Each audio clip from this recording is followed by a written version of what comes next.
It's all about humanity. About humanity.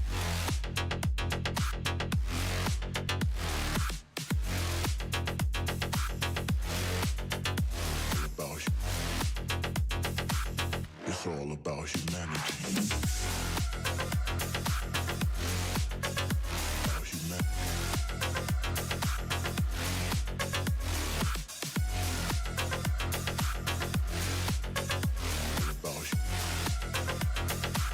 It's all about humanity.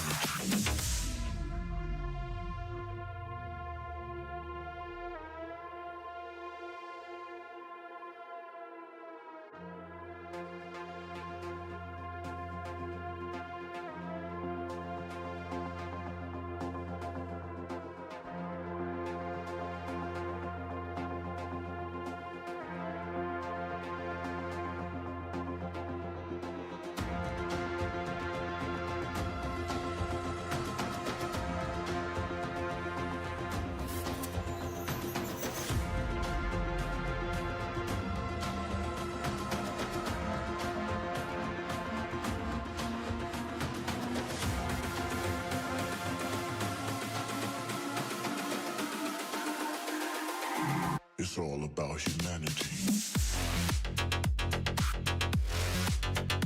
About humanity.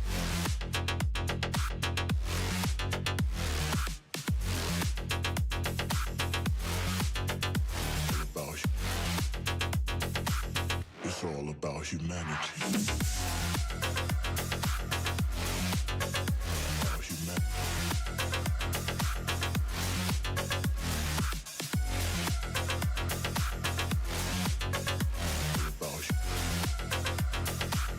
It's all about humanity.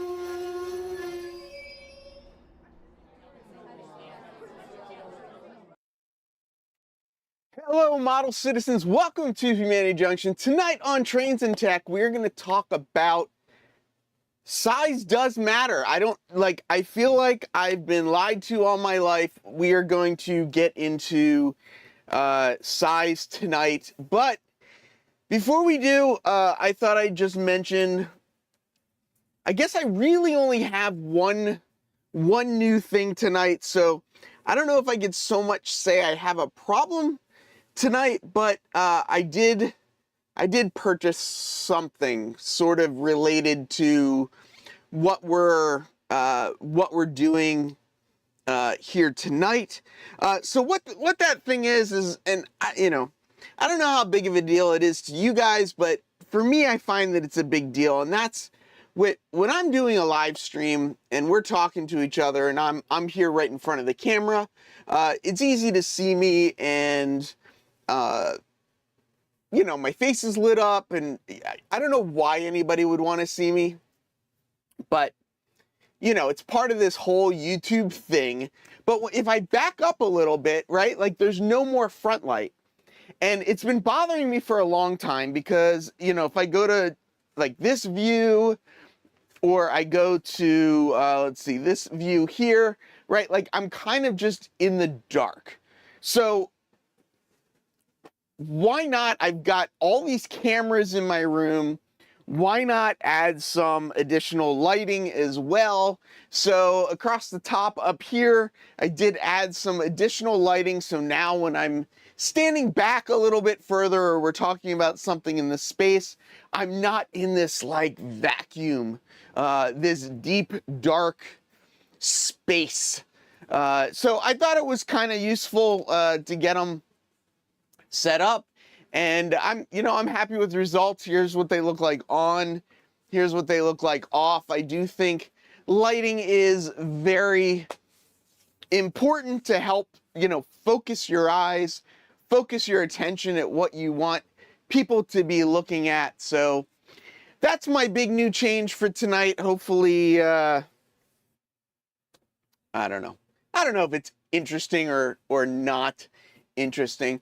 Chris Bell says he's looking forward to the NERX presentation. If you don't know, I was actually hosting a roundtable for NERX on Monday night. So that stream is on YouTube right now. My roundtable was about an hour into Monday night's program. There are still other events and stuff going on this week up until Thursday night, 6:30 to 10:30, I think it is, on Thursday night. So check it out. But we had a good conversation. Andy from Estate Pandy Projects was on the panel along with Joey from Late Night Model Railroad and Andreas Werder, and we talked a bit about both small layouts and just sort of working in small spaces and our experiences of that. So keeping it real this week, talking about size. I thought I would actually maybe build something on camera tonight. I know that's probably like, anytime I build something on camera, it definitely devolves into chaos. But I thought this size conversation would be something kind of interesting to talk about. And, you know, I need to figure this out. And I've talked about it before on this channel. I put up a poll on this channel, and I still just haven't been able to decide what direction I want to go in. I don't think it's going to be scary. If it's scary, just let me know. Maybe we can change directions, or maybe we can head over to Tammy's channel and see a little bit of Willy Wonka and what was the other one? Now I'm blanking. It's Candyland. We can go do a little Wonka and Candyland stuff. But let's look at what I have on the bench and get into what we're specifically talking about. And I keep talking about, and that's these engine sheds, right? So I made this Pike Stuff engine house. It's this kit right here, the small engine house, the single unit. And when I put it on my layout, it just seemed really, really small. One of the other options I had was the Walthers 130-foot engine shed. You put this in here like this, and you can see the difference in size between the one and the other. I also have this Outland Models one that is almost the same, well, it's basically the same width, but much shorter. I just can't decide what I want. So I guess this is something else that I bought this week, but I did buy this Pike Stuff engine house. So this one is 40 feet by 80 feet. The tracks are much closer together than on this one here, but it is bigger than this guy. So this guy is 30 by 60, and the one that I'm going to build tonight was 40 by 80. I'd never built one of these Pike Stuff kits until I built this one, and I found it much easier than I expected. Much easier than I expected. I thought, you know, I thought I was gonna have trouble, but it worked out pretty well. So Dwight, I have been in this room now for 2.5 years. So August 1st, I'm looking at, I've got a calendar up here. So August 1st, I think it was, of 2021? Or was it 2022? It had to be 2022. It had to be August of 2022. No, that can't be right. It'll be 3 years in August. So it's got to be 2.5 years. So I must have taken the room in 21. Does that make sense, though? I don't know. I think that's the answer. You'll have to check with somebody with a clue. So the way the poll ended up is people said that A, which was this guy, was definitely too small. People said this guy was definitely too big. Some people did comment that they liked the bigger version because it would give me space inside to add details, which I thought was kind of interesting. This one people kind of said like it's so small, why even bother having it on the layout, which I thought was kind of a valid comment. People liked this sort of mid-range size the best, I think, but everyone pretty much said something in the middle, and I don't. So that's why I got this sort of middle ground engine house. It's a 2-bay engine house. I don't know how it's gonna fit, but I thought, we might as well put it together. So to be clear, we're talking about size, not scale. Scale is the relationship to other things of like similar, design or whatever. What I'm talking about is the size of a building in relationship to another building that is of the same scale.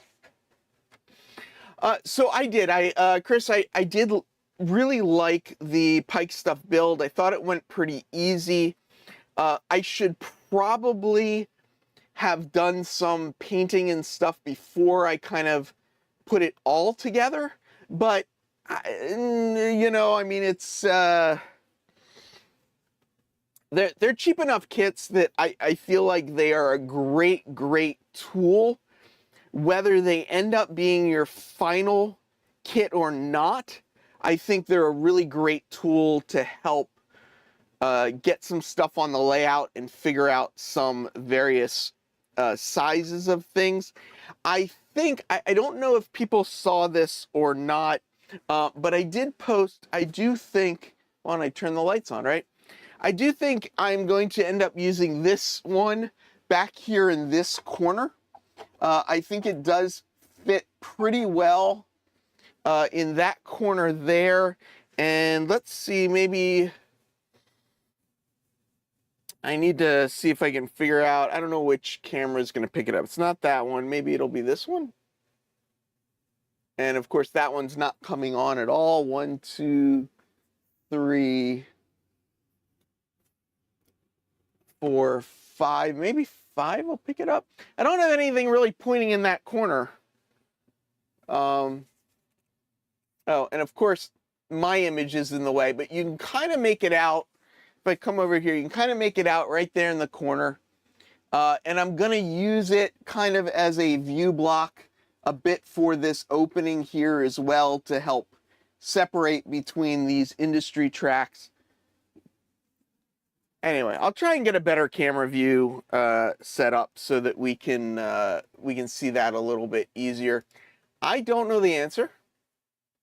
Did you do the Byron Henderson show from there? There being where? I did get a chance to interview Byron Henderson, but it was he was remote, so we weren't in the same place. Yeah, that makes sense. You move. Yeah, I think 2021 is right. So last year in June, I think it was, I started designing this current layout that's here. I started building this current layout in August, so it's been about half a year-ish that I've been building this layout right now. I guess one of the where I'm kind of at with this is I've spray paint. You can kind of make out. So the tracks have been. I got a base coat on the tracks, but in order for me to run trains, you can see like some of the rail is shiny and some of the rail is not shiny. I need to go back and clean up all of the tracks. I did rub them down with some pieces of wood to get off, the majority of the paint as I laid it down, but I have a lot more to go. I need to ask a favor. As I walk, yeah, the scale is like percent grade. Yeah, we're not going to get back into that one. Did you spray paint the rails? I did. It's an initial sort of coating of spray paint using 3 different colors, and it's a decent base layer. It's not a final layer, but yeah. Let's glue things together. I'm definitely going to get some glue on my hands. Let's see. Sorry, I'm doing the thing that I'm trying to catch up. Yes, it's the single color camo and these 2 other colors right here. This stuff is toxic as all get out. This stuff's not too bad. The Humbrol and the camo's not too bad, but this stuff is absolutely brutal stuff. Don't use this if you don't have good ventilation. It is a very, very fine mist, and it just gets absolutely everywhere. All right, so here's the favor I need to ask. And I posted this on Facebook a while ago, but I am getting shocked.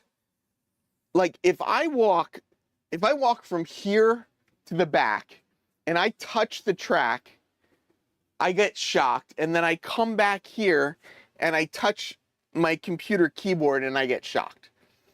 I don't know why. I'm wearing cotton pants. The floor is like this rubberized material. I am just getting shocked left and right. I do have a humidifier, and I stopped running it for a while to try and add some moisture in the room, but it's winter, so it's dry. Yeah.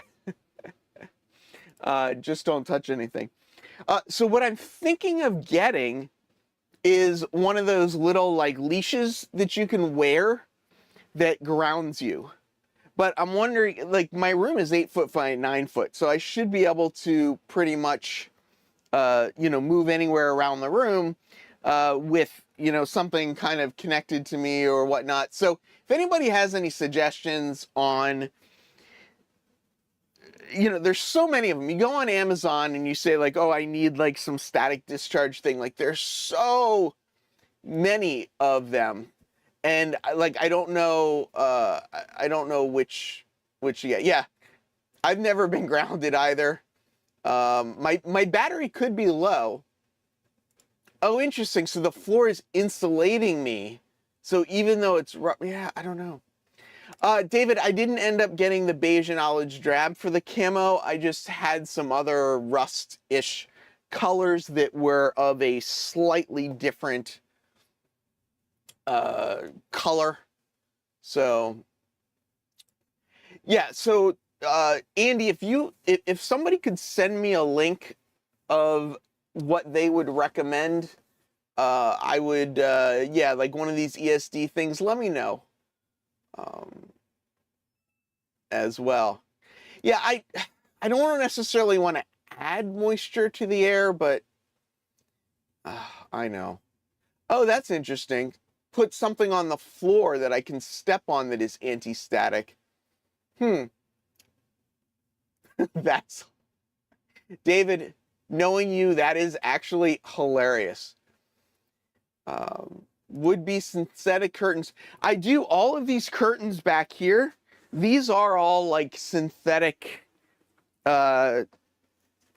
cheap curtains. So those could definitely be part of what it is. Oh, that's interesting. I could maybe do that. I am grabbing a knife because I want to start opening this up and start looking at it. I haven't even opened this one up, so I don't know what's going to happen, but I figure I should probably start doing something, or we're going to end up being here all night. Yeah, so you can buy these things that you wear that would ground you. There are just so many of them, and I don't know what are like real or good ones and what are like fake ones. So I'm just not sure. I'm not sure how like to go on Amazon and determine the difference between them. One thing I think I forgot to mention, everyone kept asking me where the yard office is. So this is a 30-foot by 40-foot yard office. So it is 20 feet shorter than this in length. So it's about, you know, here in length, about this size of a yard house. So I bought it. I you know, it'll fill space. Oh, so one of the other things I'm learning, let's actually see if you can see it in this camera. Yeah, you can make it out in this camera. One of the things I realized when I put this track in, I set it to be as close to these other tracks as possible. But then when I went to try and put this, I was, you know, gonna have it this way on here, I realized that in this back corner, let's see this one, yeah. So I realized in this back corner here now, this track is just way too close to this to put any sort of engine shed here. So I'm gonna probably pull this track up and move it over so that I can get some little shed or something at the end of this track. I don't know, things you learn, things you learn. The yard office at 69th Street was under the West Side Highway next to the turntable. I am not gonna have a turntable, but I am going to have a West Side Highway. Yeah. Implant a few resistors. I don't know how I feel about implanting things in my head. So I did find that the Pike Stuff instructions are, to say it as nicely as possible, I felt like the Pike Stuff instructions a little bit were Walthers-esque. There's a lot of words, not a lot of description. This looks like it is exactly the same process of build as the other one, so that's kind of a good thing, except it looks like there are less things that I need to cut and glue together, so I think I'm in good shape. I'm gonna grab this piece of sandpaper. I like having a piece of sandpaper handy. I just use that to kind of rub off, you know, rough edges and stuff as I cut through things. So I masked off the switch points. I don't have the picture handy. People that are members on the channel, I've been posting photos on, you know, members only photos, and I actually have some photos that I took, and I just used some skinny masking tape, some tape like this, and I painted over the throw bars. So yes, it is 100% a box, but when you put it together for the first time, it took me a little bit to figure some of the things out. I'm sure. And this camera just went off. I got a new battery for this camera because this camera was giving me problems like 2 weeks ago. So I got a new battery, thinking that would solve all of my problems, but apparently that didn't solve any of my problems, and now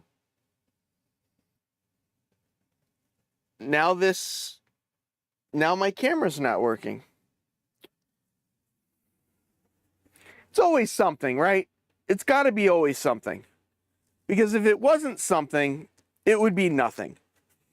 And why should there be no issues when there can always be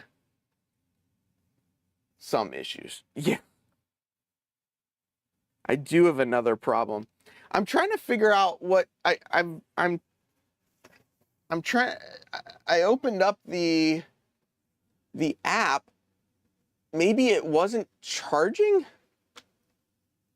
so the battery died. Oh man! All right. Watch me walk around the room. I am going to get this set up. And of course, this hasn't been charging. So I do kind of wonder, if this is going to have any power as well. And it does. So it's got 40% of power. So I am going to turn this on. We will point this at the bench and we'll make this work because, you know, I got enough cameras around. I'll get it figured out eventually. Let's see, let's plug this in, and I can't plug it in because it's not long enough. But if I come over here and I grab, I apologize. I don't know why things just don't seem to want to cooperate for me.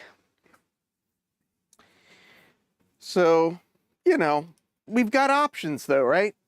I can't let a little thing like a dead camera stop a live stream. So we're gonna plug this in here. And now I probably need to change a setting to get this to come up correctly. But we can do that. There we go. See that? I apologize. Yeah, live streams always are an adventure, and this is going to make things interesting too, having the camera kind of in the way. How about some remote lights? What do I mean by remote lights? Yeah, I know. I know. You'd think I could get my stuff together. Okay, so from the previous build, I'm going to just kind of get into this one because I'm going to pretend that I know what I am doing and just kind of go from there. We'll find out very quickly whether I actually have a clue or not. What I did last time is I started with the ends and then we put together all of these middle pieces, and I'm going to get these white pieces out of the way except for the ones that I need, which are here and here. So the way these Pike Stuff kits work is you get end pieces and then you get these corner pieces. And if we look at the picture, wherever I put the picture, you can see they've got these white pieces here in the corners. So that's what I'm going to put together first. Boy, I hope there is no blue smoke that happens as a part of this process. So I use side cutters to take things off the sprues. There are sprue cutters that, you know, I don't know. I have so many tools. This is a 400 grit piece of sandpaper, so it takes off very little at a time. I tend to overdo things, so sticking with something that is 400 grit is good for me as it keeps me working somewhat slowly. This was a little confusing for me when I first did this. It took me a while to figure out exactly how all these corner pieces actually went on together. Commercial buildings don't usually have very many I actually have receptacles all over. It was just that I needed a USB port. So Joe, just to talk about this for a second, one of the things that I'm actually doing is I'm reaching out to Atlas and to, what is it called? Microtrains. Home Shops does not do N scale stuff. And, you know, if I rely on Home Shops, I'm relying on Home Shops. So I've actually started the process. I'm reaching out to Atlas on my own and Microtrains on my own, and I'm seeing what it would cost to do a run of cars. And I have a design. If you go to my website, humancity.org, and you go to the N scale layout page, I actually have a boxcar that was designed by Joey, Late Night Hobbies. I have the decals to make them, but as far as doing like a full run of them, I'm not going to hand make all of them. So my thought is to check and see, you know, what I can get from Atlas. So I'm giving that a try. Gonna try and go down the path. I do have one of the sponsors of this channel is a hobby shop, so I may check with them as well to see if they would be interested partnering with me on it. And I would put up the money, but then they would provide all of the shipping and logistics and that sort of stuff as well. Message from NASA engineer: touch the back of your hand to a large piece of metal. Yeah, I gotta find a large piece of metal. There's not a lot of metal in this room. There's a lot of wood. Except for things that I don't want to shock. I actually think, if people remember, a couple weeks ago, I completely bricked this computer. And I am 99% sure that the bricking of this computer was due to a static, like a static discharge, that it just completely took it out. Yeah, Joe, so I found out, according to the website, Atlas is 108 pieces. I don't, like, I can't imagine, I don't know what they're going to charge, right? But my thought is if I can buy an Atlas box car, you know, retail for, like $25, I don't know what they're going to charge me. I'm really curious. I'm really curious. Yeah. Derek, I do feel like it is a little bit, do feel like it's a little bit of a shocking experience. Yeah, Jub, if I go with Atlas, Atlas will do N scale, HO scale, and O scale, but they do have different minimums for each scale. So I don't know that I don't know if I would do, you know, 100 N scale, HO scale, and O scale. I would probably just get N scale and HO scale. But I would also, once I figure out pricing and stuff, I'll put out a post to see what the interest is, and go from there as well. So I got the first corners on the first piece. You can see, or you can maybe see, they're a little bit long on the ends here. When they dry completely, I'll put them on my piece of sandpaper and get the bottoms really flat. But before we do that, we'll just move on to the other side and do the other side. So I'll do the corners on the ends first, then I will put together the long sides. Once I get the long sides glued together, then we'll make it into a square box. Chris, I got the decal, the decals that I got for the for my livery that I'm doing, I got a bill up at PDACA. PD, somebody that knows, if you could please type it in chat for me. I think it's pdc.ca. He's out of Canada, hence the CA. John Farrington uses him. Bernard from Mini Prints uses him. So I got some good recommendations and decided that that is who I wanted to go with. He does really good design work, really helped.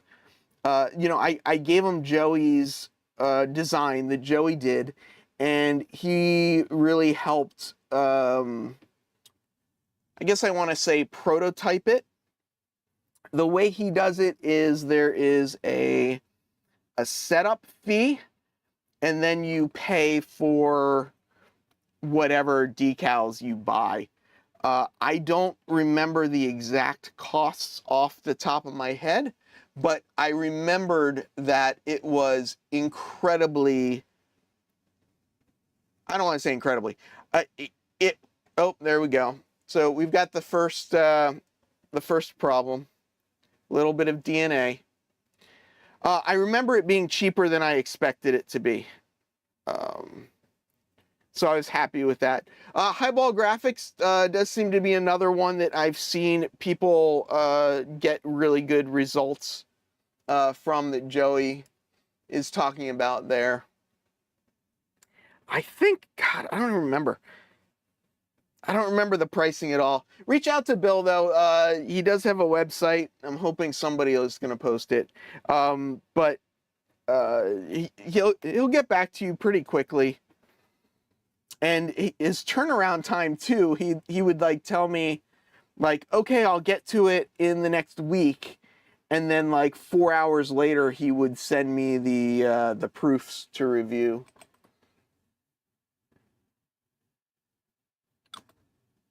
There's a lot of them out there. Adam's mentioning Circus City as well. So yeah. So Bowser, AccuRail, Rapido, like all of these guys will do custom runs. Part of why I am looking at MTL and Atlas is the way to get the best prices for a custom run is to just tag on to a run that they're already doing. So if they are, I didn't see any glue come out of that. So if they are already doing a run of 40-foot box cars, to add your run on top of that is a little bit easier than saying I want a 40-foot box car, but all AccuRail is making is 50-foot box cars or something. So I know that Atlas and MTL both run 40-foot box cars pretty frequently. So yeah. So Richard says MTL's minimum is 300 cars. So yeah, that's probably a little bit too much. On Atlas's website, they do have something that says that their minimums are 108. So if MTL does come back at 300, the other advantage of going with Atlas over MTL is that Atlas does all of the different scales. So if you get the artwork done in one scale, then it will, apply to other things as well. And I do know, like somebody mentioned NSE, N-scale enthusiasts. They've been doing custom runs forever. MTL does custom runs forever. What Chris has really done is Chris has said, I will take the risk and I will put up the money. I'll put up the money to do a custom run. So that's really, I think, where what Chris is doing is really great, is that, he's putting his money where his mouth is, and he's doing that initial investment as well. Value trains, I thought, just did O scale. So I don't know if somebody can correct me if I am wrong on that, but I thought they only did O scale. So I'm trying to figure out where I want the doors, the doors and the windows for the people. I am thinking that this is the order that I kind of want things in, which would give me a door at the front, a door in the back. I will then make the back side of it, the back wall, solid. I don't know that I really care where these windows are, so I'm thinking this is the order as well. Oh, Value Trains is doing the Rocky Mount. I thought those were O scale. I didn't realize those were HO as well. Does Broadway Limited do custom runs? I know they do their own custom runs. I don't know if they do custom runs for other people. So what I did the last time that I did this, oh, and you can cut out extra doors and stuff too if you want, but I didn't. So what I did the last time that I did this that worked out very well for me, and I'm sure I stole it from somebody, I'm sure I did not come up with this on my own, but I take a piece of masking tape and I put it down on my bench and I start lining up these pieces the way I want to, you know, have them put together. And I use the tape just to kind of help me keep them in place as I go. Yeah, Joe. Yeah, you know, I think it just comes with practice. I've been doing this streaming thing for a little while now. I have a pretty good setup with multiple cameras, multiple monitors, so that I can keep track of and monitor things pretty easily without having to click around a lot.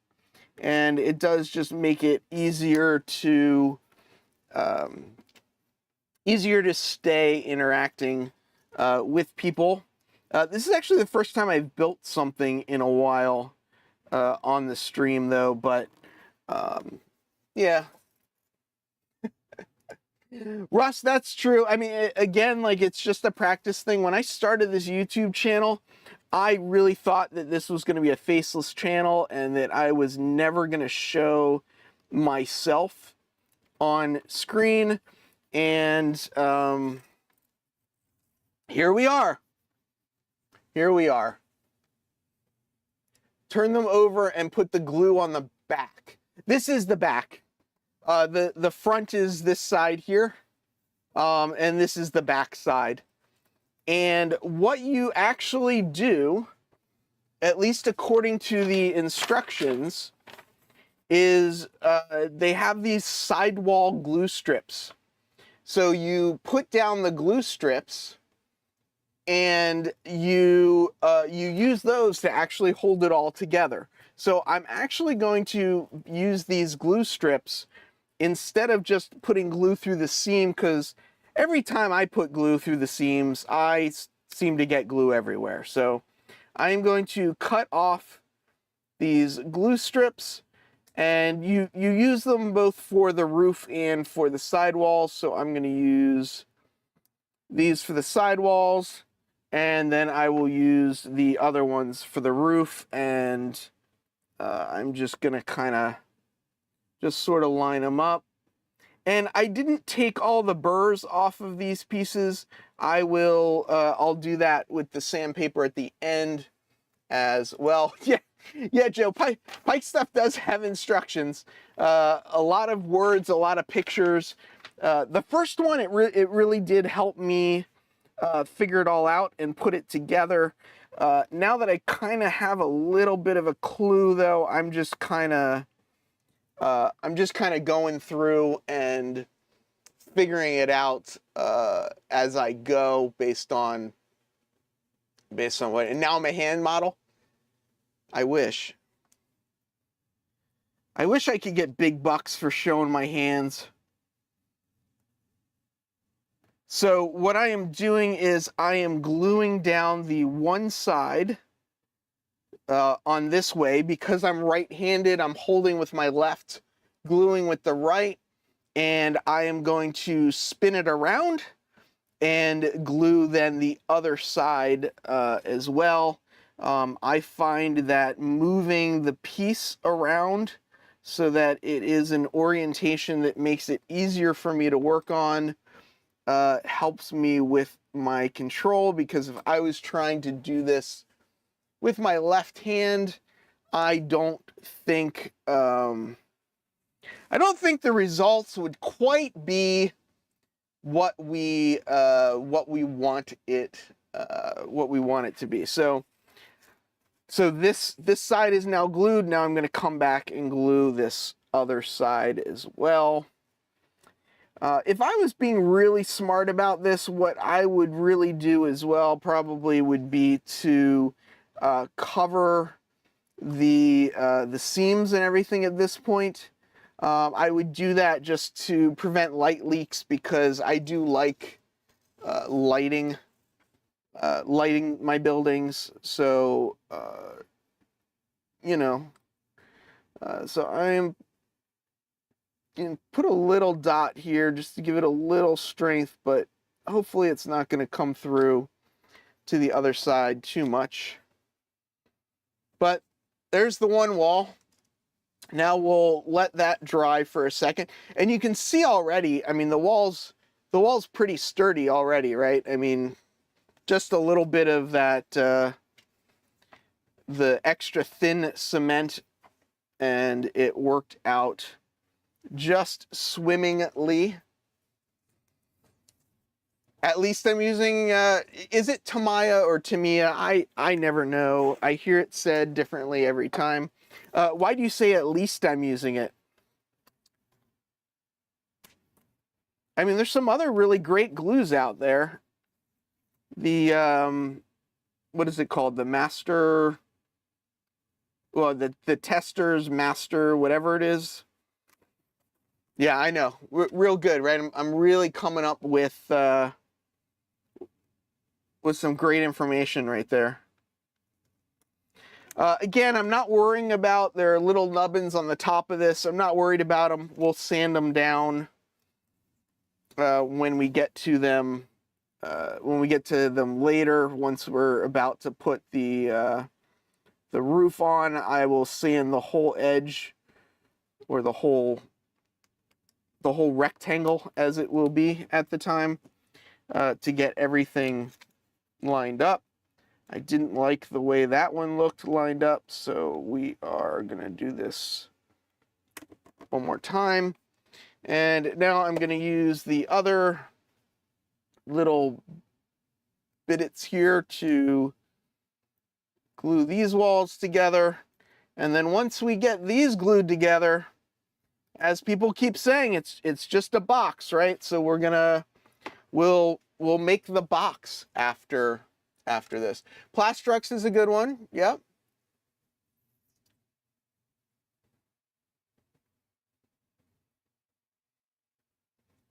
Yeah. The instructions can definitely be the hard part, especially if you're like, if people are actually paying you money for them, you know, you gotta, yeah. I mean, I guess there are certain manufacturers that have proved you don't need great directions, but I think there's an advantage to providing good directions.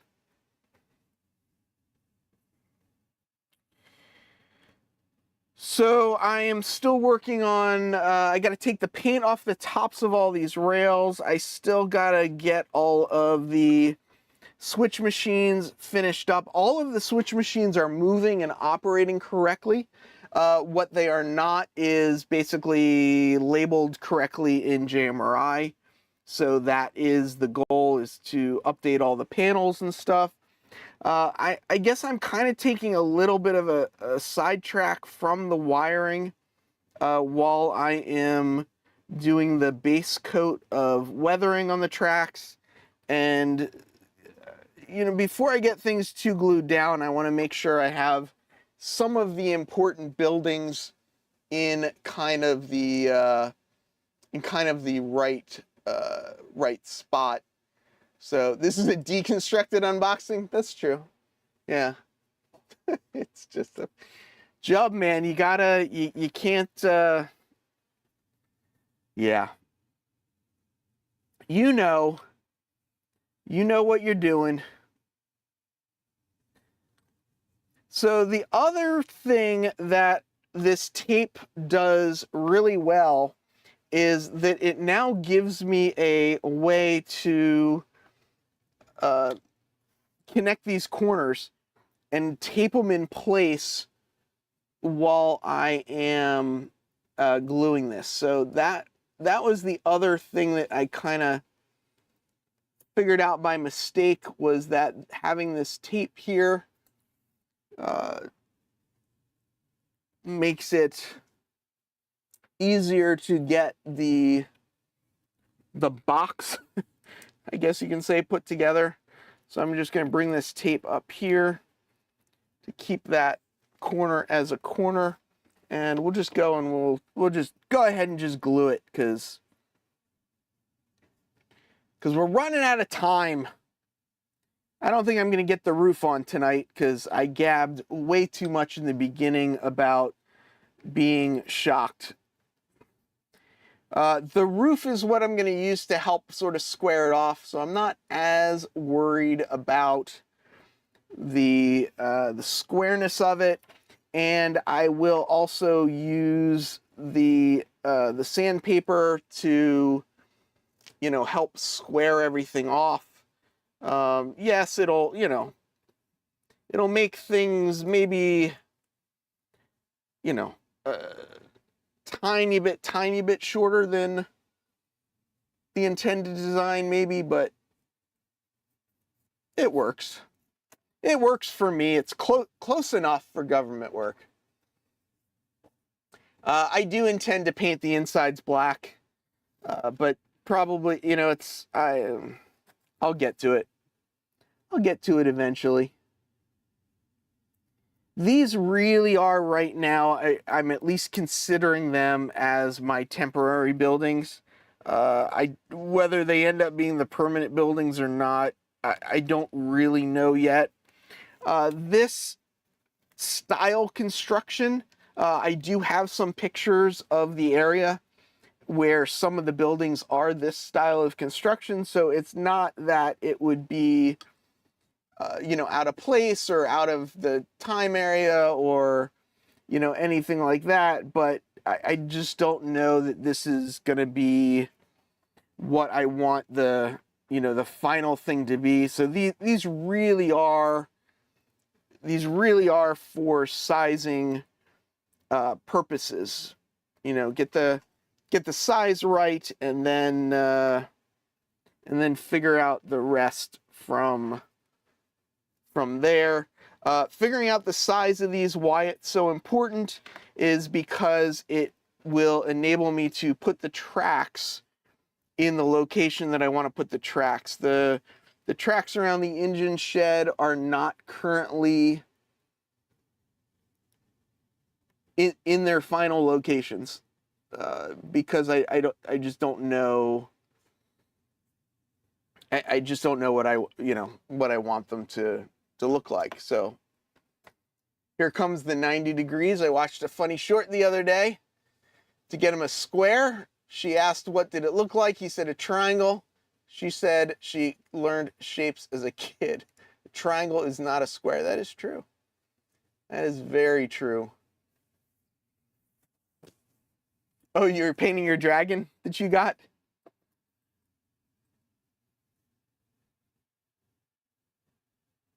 I forget why he said he was making those dragons, but I remember they were going out as a gift, if you ordered a certain amount of stuff, you can get a dragon with your order. So I'm making sure that because I only have the tape in the middle, what happens, or I'm finding, is that the ends don't sort of close up really well. So that's why I'm kind of going back and making sure that the ends are closing up, which will help me to kind of square it up.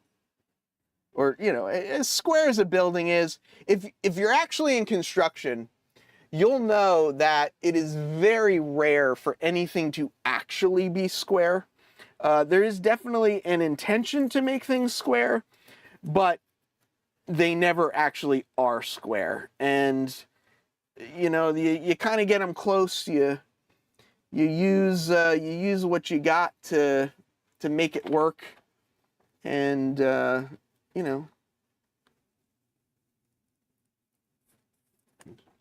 so I'm trying to get this last corner lined up for gluing. Once we get this corner lined up for gluing, we'll move on to the roof pieces. So I guess the question is, we've got about 5 minutes left. Should I wait and not finish this kit until next week and build this kit next week on the show?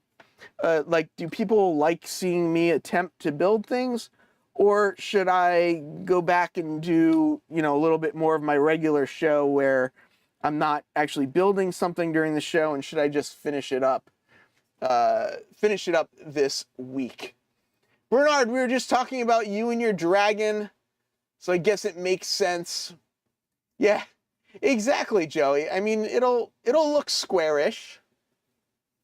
It'll look square enough.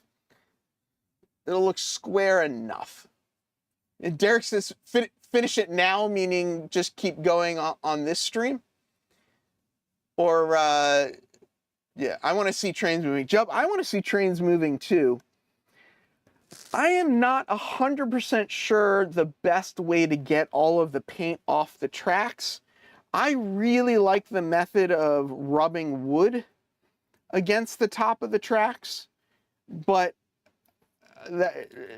it's hard to do. That's not the easiest thing to do, to rub a piece of wood across all the tracks. I thought about using, like mineral spirits on a Q-tip, but I feel like that would also take a really, really long time. Eventually I'll probably want to do a solvent, final clean, just for cleanliness purposes, even after rubbing the wood across it. But yeah, manual labor builds character. I saw Dennis was saying use wood up there, 2x4. Yeah, I will not be using a 1-2-3 block. That is definitely not as well. So the washer trick is something that you do if you have scratched up the top of the tracks. I wouldn't so much say that the washer would be the best method.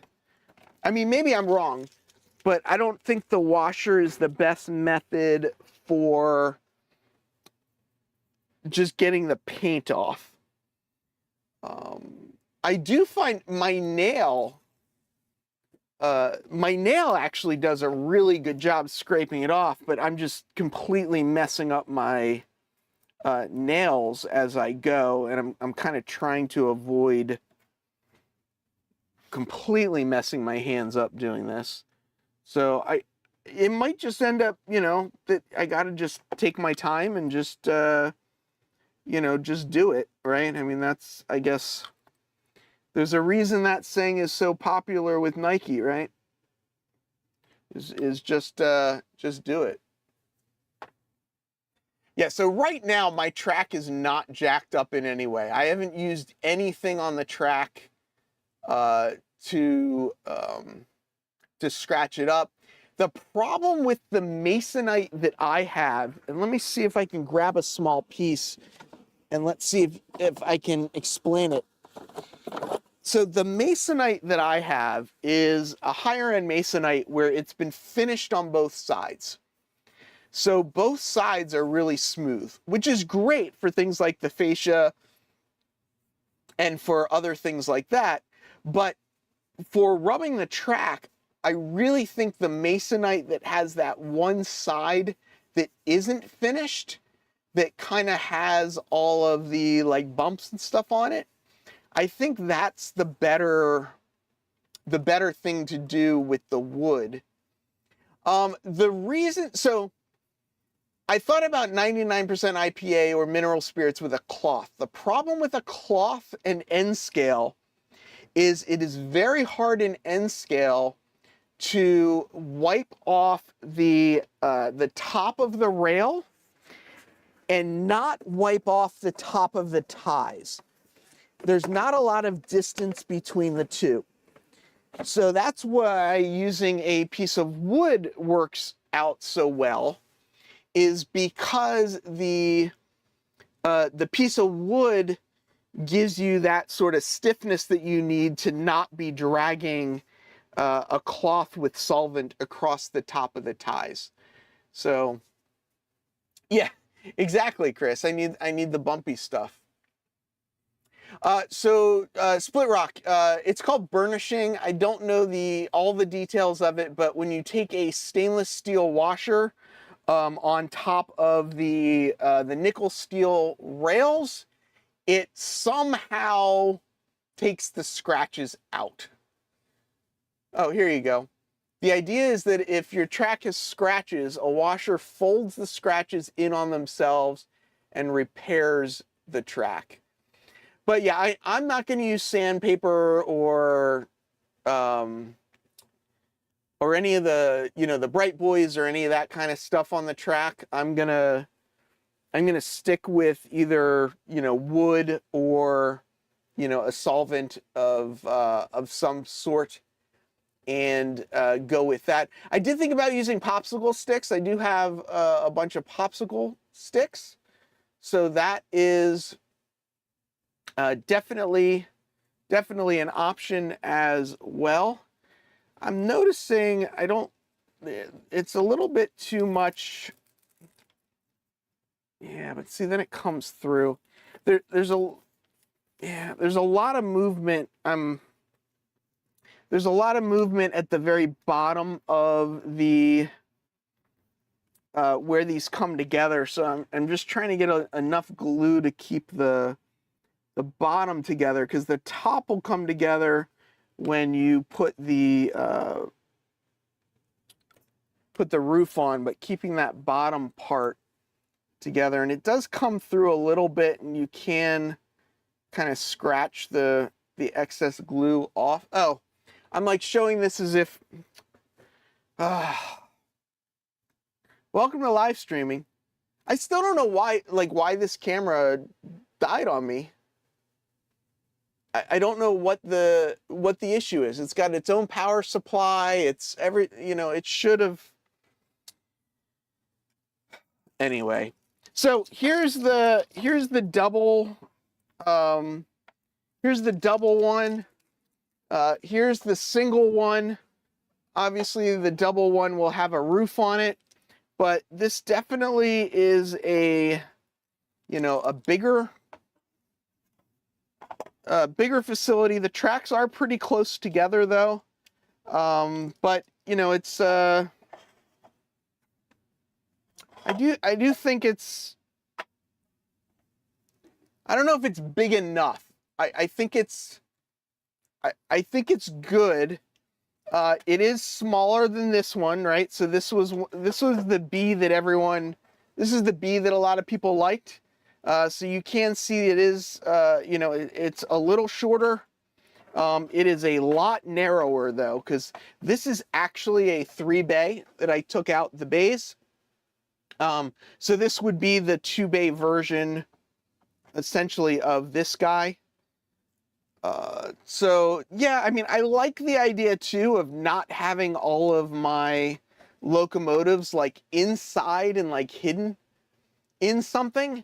So that's partially why I'm leaning towards something smaller, is that so more of my rolling stock is is out and about. Which two kits do you think I should put together, Chris?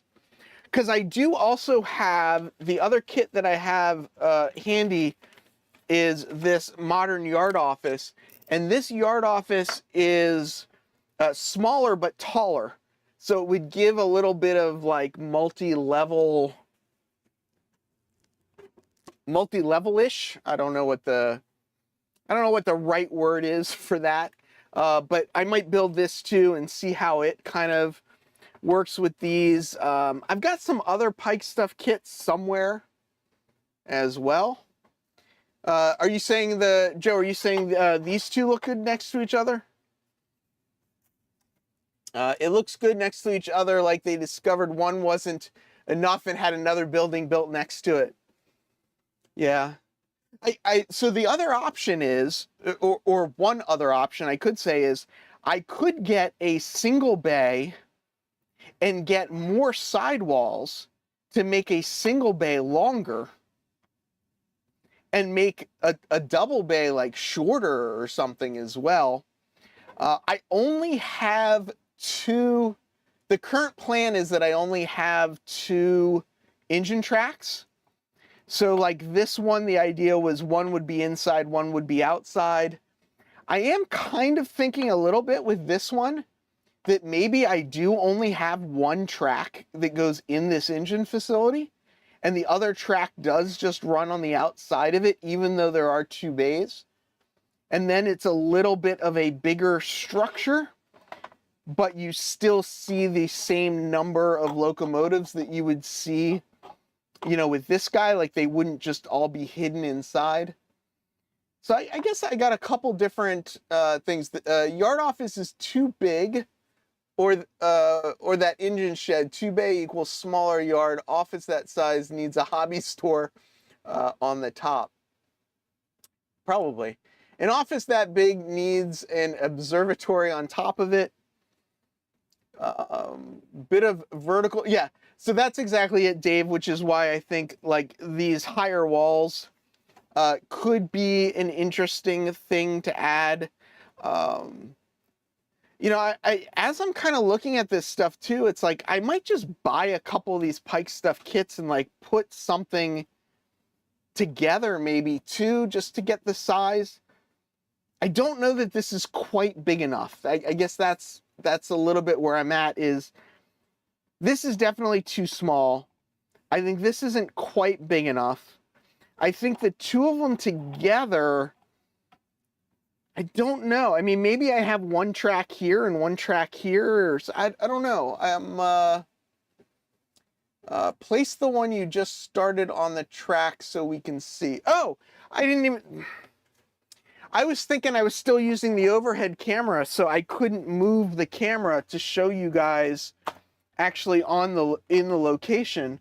But I guess, you know, that's one advantage of that track being that camera being a complete and total fail tonight, is that I can now just put these on the, you know, on the tracks and kind of see how it works. I guess I do need to explain things a little bit, I think, but let me get the camera in place first, and then I'll explain. Sorry, I got a lot of junk in this corner. Let's just say. And I just heard this camera turn on. So now this camera is working again. I don't know what's going on. All right. Oh, and it just went off again. So here is the here's where I think the engine stuff is going to be. This track is not attached yet, and this track is not completely attached yet. The thought is the intention of this track is that it's the fueling track. So this is where the diesel locomotives will get sanded and get their fuel.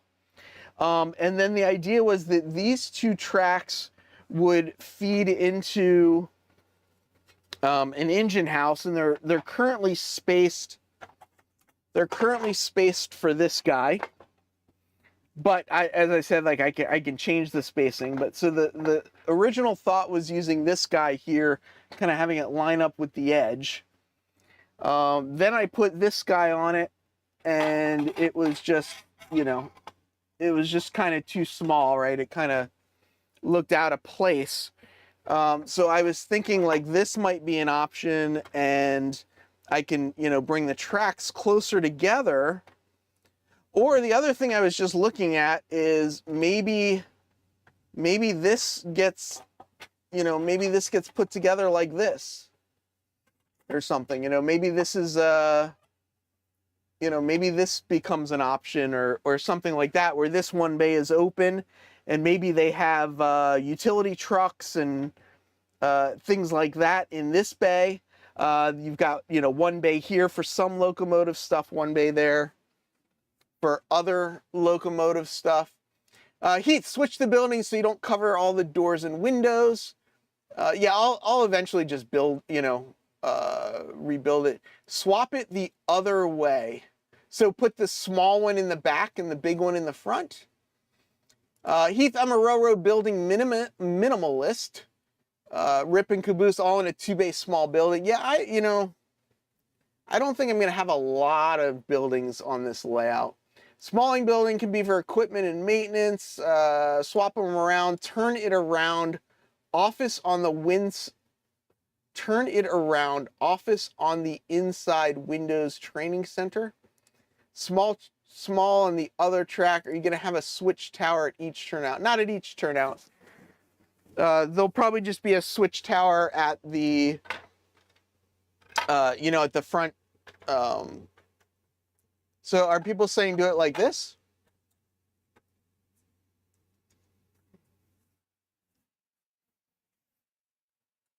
Is that what people are thinking?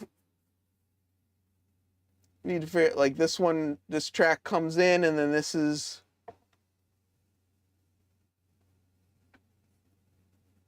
something like that.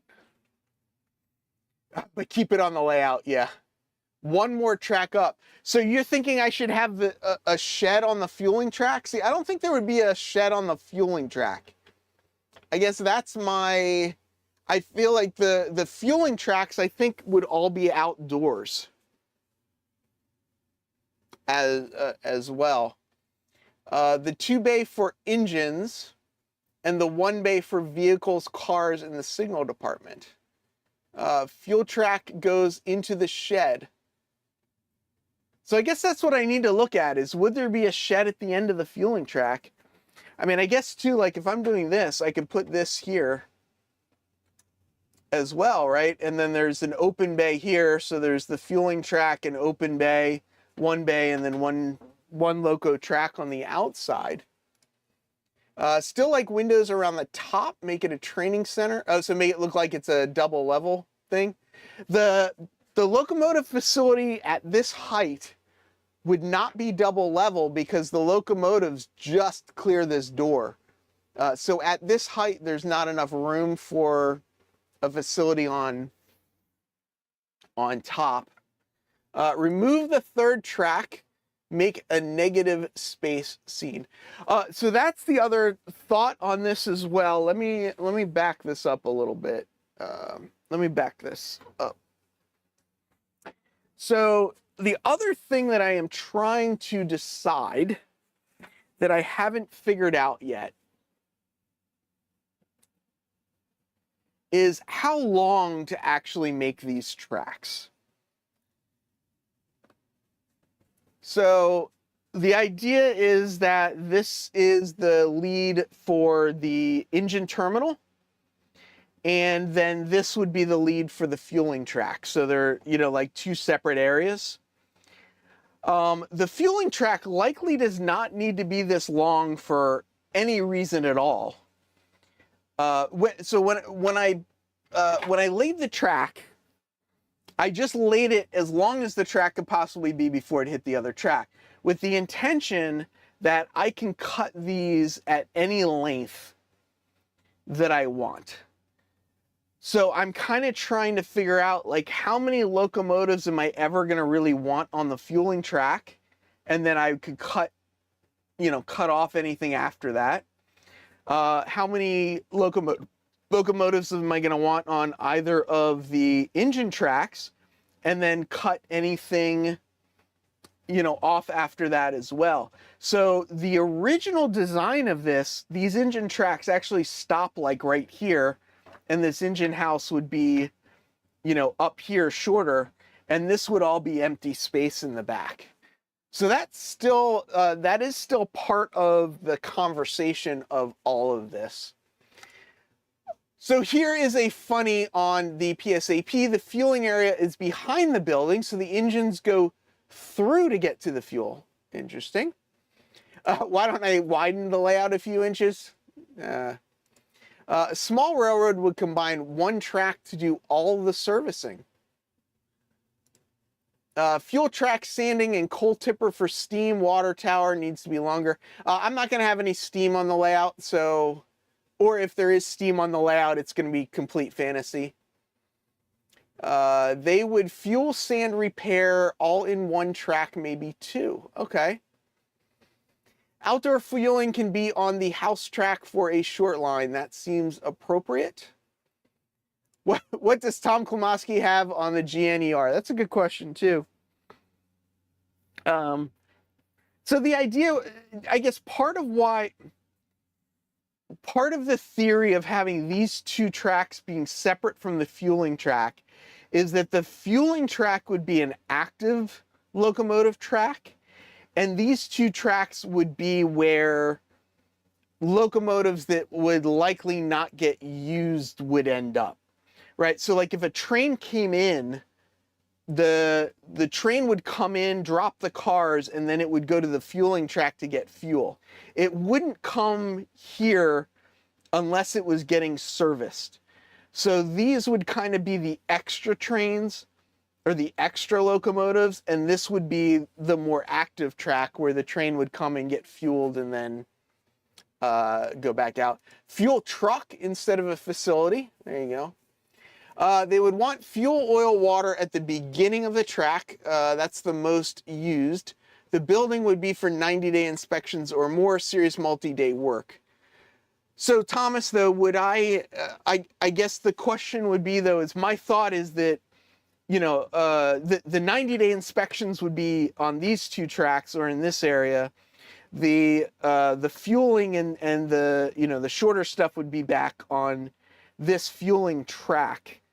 So that was kind of the idea, is that, I only really need enough room here for the trains to fuel, whereas here is a little bit more of like, I got a bunch of stuff that I want to show off, I guess. If you want more operations, make the fuel track the only track for engines, and the two next to the aisle would be the car things in bad orders. I do have, there are two other spurs on this layout as well. So let me just go back this way a little bit so you can kind of see them. So there are two other spurs that I have. And this is all, if you go to humanity.org, humancity.org, the track plan is actually on there as well, so you can kind of see stuff. But so this was going to be the caboose track, probably shortened as well. Probably don't need it to be this long. This era wouldn't really use cabooses. They'd be more for shoving platforms. So I definitely don't need all this length, but the thought is that this is the caboose track. This is the engine facility. This is for fueling. Trains would come into the yard on the yard ladder, which is here.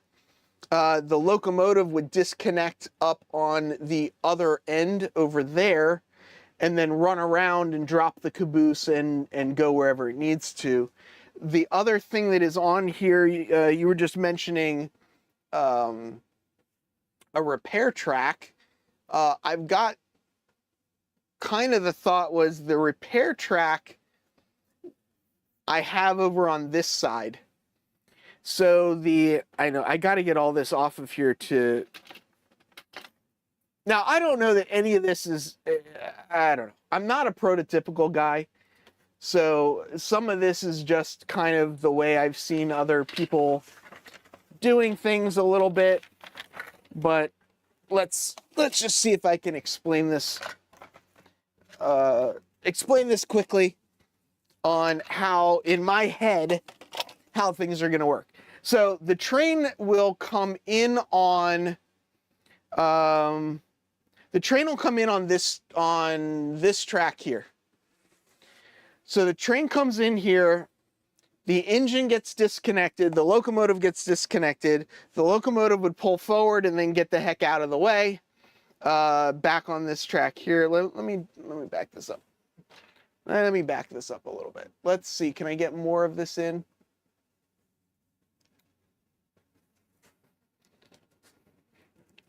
I don't know, you know, it's like, there's never enough room.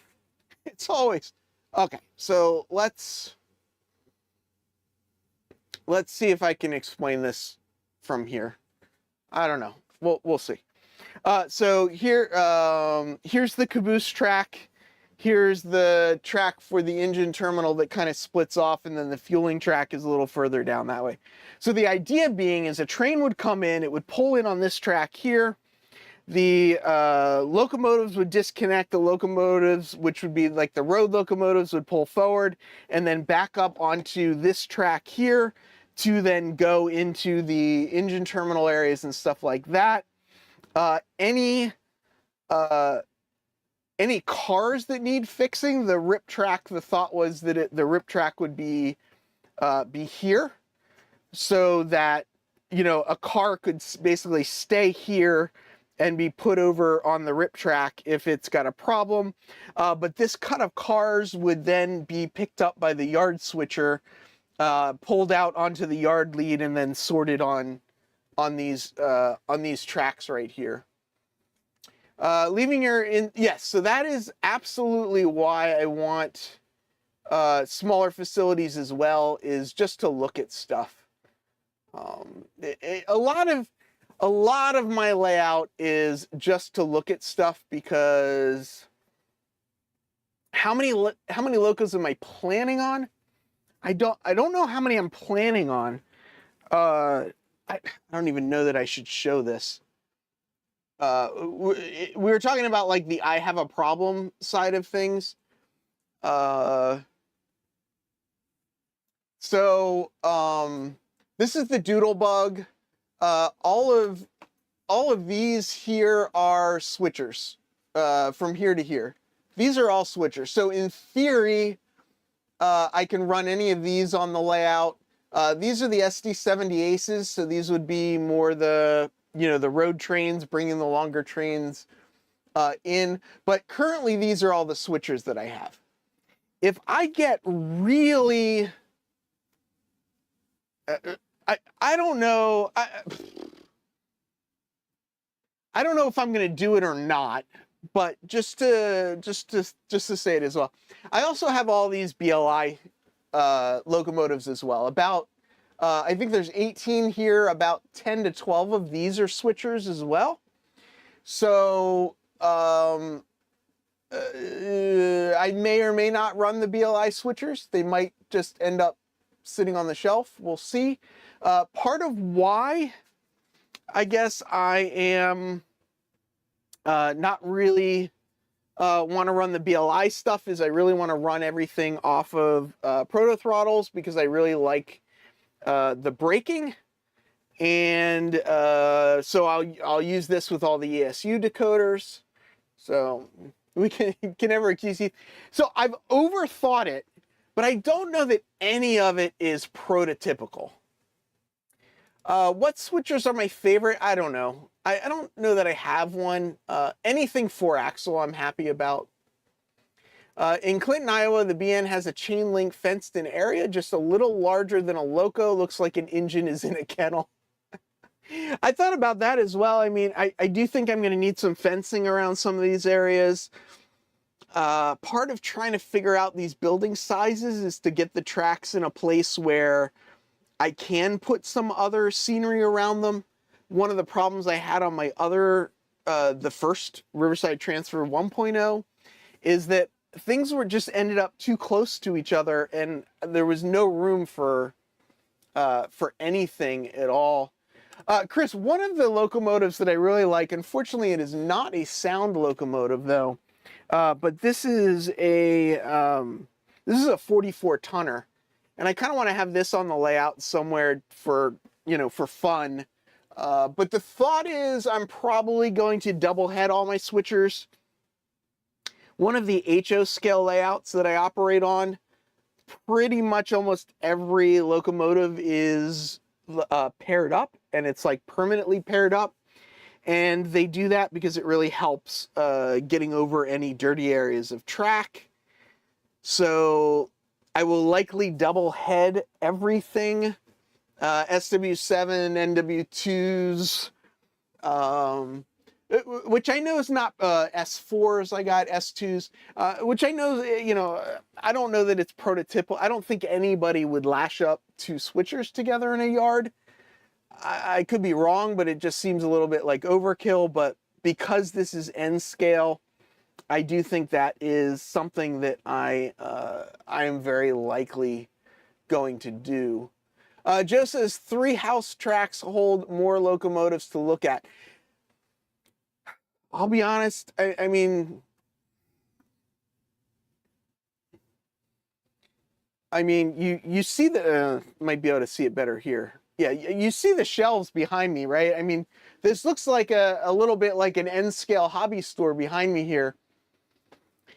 Part of why I want to leave the tracks longer is, like Joe says, like it gives me a place to put stuff. And that's part of it. Oh, so they did. Okay. Switchers are light, prototypical did it all the time. Okay, good. Good. I do have a GP40, but I plan on using the GP40 as more of a road switcher than a yard switcher. I plan on using the S2, S4 stuff more in the yards itself. Chris says he once ran a pair of SW1200s on a short 8-car train on an N-track layout. Got lots of compliments, how cool it looked, the little engines on the main. I love the 4 axles, right? The yard here by Peoria RTD station uses two switchers lashed up. So there you go. I guess if you look for it right, you're gonna find a prototype for anything, and that's the more I get into this, the more I learn, the more things that I figure out, the more I realize that some of my crazy ideas might not be as crazy as they are as I think about them in my head. So, from the city that never sleeps, farewell, model citizens.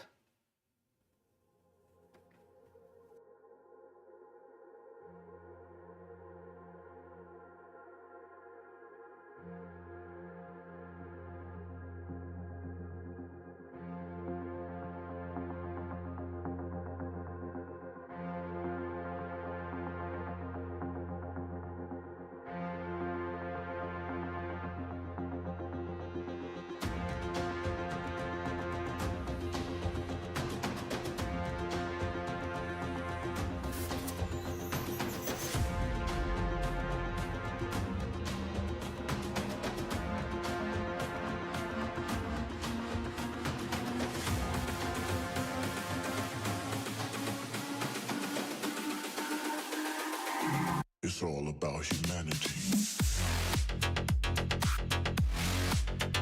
About humanity.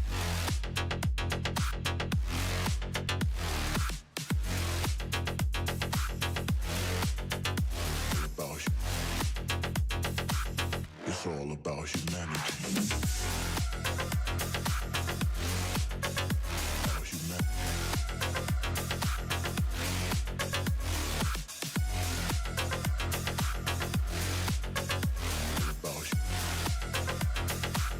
It's all about humanity.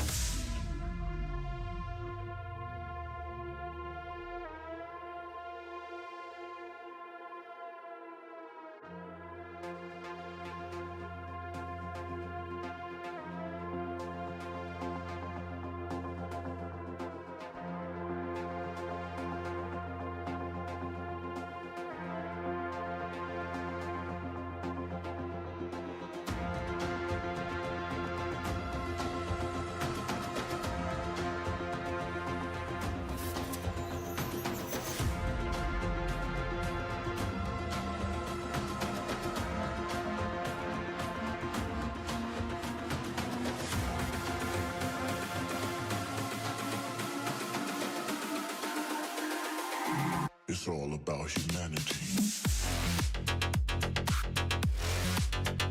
About humanity.